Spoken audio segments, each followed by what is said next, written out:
Welcome to Homer's Mind. Here, every time you learn something new, it pushes some old stuff out. Let's explore it in a Simpsons episode that might be one of the strangest stories the show ever told. Not because it is confusing, not because it is experimental, but because the entire episode feels like we're watching memories instead of events. It's 2007, and we're in season 19. The Simpsons movie just came out in the summer. We're way past the golden age of The Simpsons. The Simpsons already feels like a completely different show, even at this point, but this episode rewards a slow unpacking because it's equal parts visual inventiveness and it carries emotional weight. The episode first aired on December 16, 2007, and was written by J. Stewart Burns and directed by Chuck Sheets, drawing about 10 million viewers on first broadcast. It also won the Primetime Emmy Award for Outstanding Animated Program in 2008. At its surface, the plot is simple. Homer wakes with no memory, and the Simpson family is gone. Scenes drift in and out. Moments appear and disappear. Characters behave like they're part of a dream. And somehow, by the end, the whole thing makes perfect sense. Homer is not shown just reacting. He is shown constructing fear moment by moment, and that mental construction is where the episode does most of its subtle work. It almost feels less like a normal sitcom episode and more like a tour through someone's mind.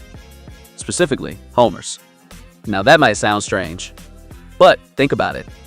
The episode jumps between moments that feel loosely connected. Characters pop up unexpectedly.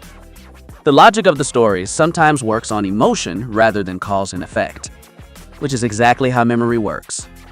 Your brain does not replay life like a perfectly edited movie. This episode is almost like a spiritual successor to Season 8's The Mysterious Voyage of Homer. It jumps. It skips. It remembers the funny parts and forgets the boring ones. It's like Inside Out, before we had Inside Out. And Bart and Lisa are joy and anger or something. It feels weirdly cinematic. Tonally, the episode borrows a little from noir style and a little from surreal memory cinema like Christopher Nolan's Memento. But quite obviously, Eternal Sunshine of the Spotless Mind was the main inspiration. Similarly, we get Homer wandering through situations he barely understands, which, to be fair, is most situations in Homer's life. And that is where the comedy shines. Using fractured flash frames and stylized transitions, each imagined memory feels decisive and plausible until the final reveal undoes the worst of what we feared. But along the way, Homer doesn't question the absurdity of any of it. If the situation suddenly changes, Homer accepts it. If logic disappears completely, Homer especially accepts it. Heck, we even get time traveling in this episode.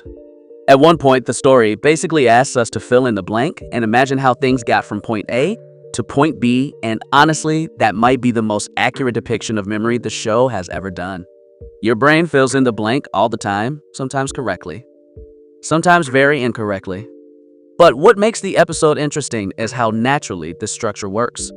A joke here, a weird moment there. A completely ridiculous Homer decision that probably should not be remembered, but absolutely is. The result is something that feels surprisingly cinematic for a cartoon sitcom. Not in the big epic movie sense, but in a sense that the episode understands how memories and emotions actually work. And somehow it does all of that while still being incredibly funny, which honestly might be one of the most impressive tricks The Simpsons ever pulled off. The final reveal, when it comes, reframes earlier beats as an act of care rather than harm, and that retcon rewards viewers who stayed with the internal logic rather than the imagined melodrama. The episode also works as a piece of character study.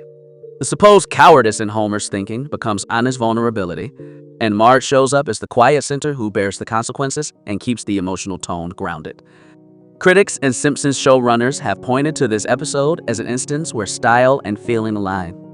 That's probably why a lot of Simpsons fans still single it out as a modern classic of the show.